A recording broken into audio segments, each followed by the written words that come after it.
All right, let's jump right in. For decades, unidentified flying objects have kind of just lived in the shadowy corners of conspiracy theories, right? Whispered rumors, blurred photographs, you know the drill. But, well, that landscape has dramatically shifted. Today, in this explainer, we're looking directly at a massive, historic declassification of government files. We're going to explore the actual documents, the first-hand accounts, the raw data, and the fierce debates surrounding them, all pulled straight from the official archives. I mean, picture this. It's 1965. You've got astronaut Frank Borman on Gemini 7's second lap around the Earth, gliding high above the Caribbean Sea, when he calmly radios down to Mission Control to report a bogey, which is a military term for an unidentified aircraft.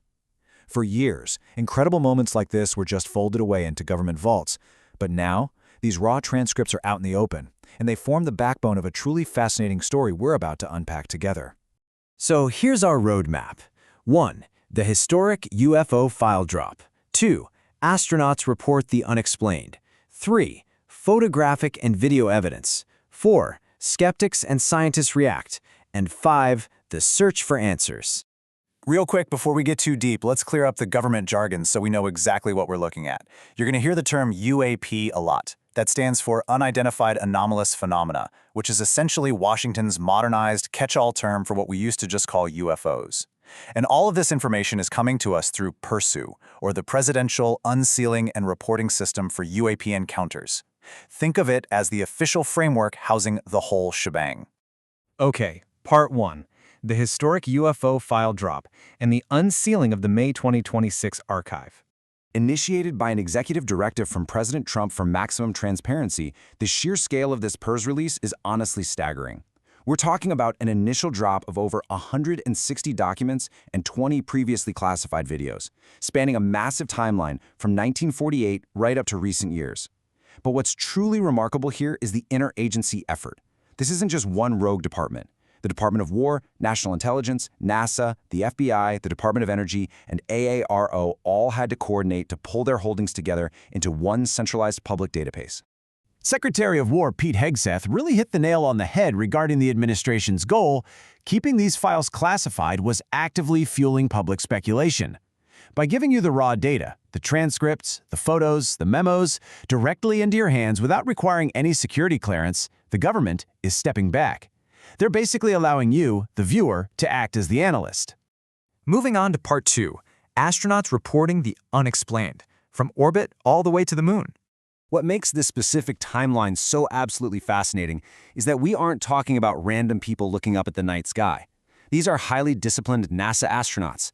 We already mentioned Frank Borman's bogey in 1965, but look at 1969. During Apollo 11, Buzz Aldrin reported seeing flashes of light and a bright object returning to Earth that they tentatively thought was a laser. That same year, on Apollo 12, Alan Bean and Pete Conrad described drifting, glowing particles right outside their lunar module. Fast forward to 1972, Apollo 17 reports bright, tumbling particles. By 1973 on Skylab, crews are actively tracking a bright, reddish object seemingly sharing their orbit. When you actually sit down and read these debriefings, the shock is just palpable. Astronaut Eugene Cernan described a flashing light so intense it felt like a speeding train headlight coming right at him. His crewmate, Harrison Schmidt, compared tumbling, angular fragments outside his window to the 4th of July. You can literally feel the genuine puzzlement of these highly trained professionals as they tried to make sense of things that, frankly, simply weren't in their flight manuals. That brings us to Part 3, photographic and video evidence. Let's see what the cameras actually captured. These files cover the whole spectrum, from murky lunar horizons to super tense military training zones. Archival photographs from Apollo 12 highlight 5 separate areas of interest just hovering above the lunar horizon.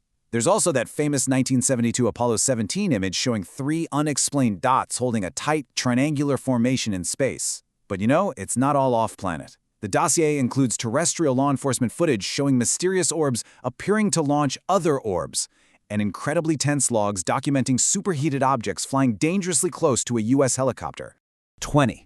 That is the exact number of videos released in this first batch alone, showing phenomena that analysts haven't been able to fully resolve. These are not cases that were quickly debunked and tossed aside. These are 20 visual records that have officially stumped the government's own task forces, at least for now. But here's the kicker. Just because the footage is public doesn't mean it acts as definitive proof of extraterrestrial life. The Pentagon is being remarkably candid here. They're saying, hey, here is the data, here's what our cameras caught, but we simply do not know what it is. A true anomaly means exactly that. It completely defies our current ability to categorize it. Which naturally leads us to part 4. Skeptics and scientists react, grounding the anomalies in science. So there's this massive tension between these adrenaline-fueled reports and, well, grounded physics. While observers report pulsing lights hauling off into the stars or jagged fragments tumbling like fireworks, scientists point out that a simple micrometeoroid hitting a hull can easily look like a bright flash of light. Bits of floating ice, drifting thermal insulation, sensor malfunctions, or even just high-altitude balloons closer to Earth can perfectly mimic the erratic movements of a so-called alien craft. And many experts, looking at the exact same files, concluded that those fuzzy blobs and light smears are simply optical illusions. Astrophysicist David Whitehouse was actually quite blunt about this file drop, calling it a nothing burger. He, along with other scientists, argued that blurry photography is just that, blurry photography. Without clear, measurable, and repeatable data, they argue we absolutely cannot leap to the conclusion that we're being visited by non-human intelligence. Skeptics are quick to point out that an unexplained anomaly isn't automatically an alien spacecraft. Actually, writers and researchers who study UFO culture noted that a lot of the documents in this new release were publicly available decades ago, just not in such high-quality scans. Furthermore, astronomers remind us that human memory, even the memory of a brilliant astronaut, is notoriously unreliable under stress. Turns out, your brain is just as likely to embellish a shiny piece of space junk as it is a car crash. When you add the fact that a dedicated 2022 NASA inquiry found zero evidence of alien visitation, the skeptical argument becomes incredibly robust. A video lacking context is just a curiosity, not a scientific breakthrough. Finally, Part 5, the search for answers. What happens next? You know, this release was really just the opening salvo.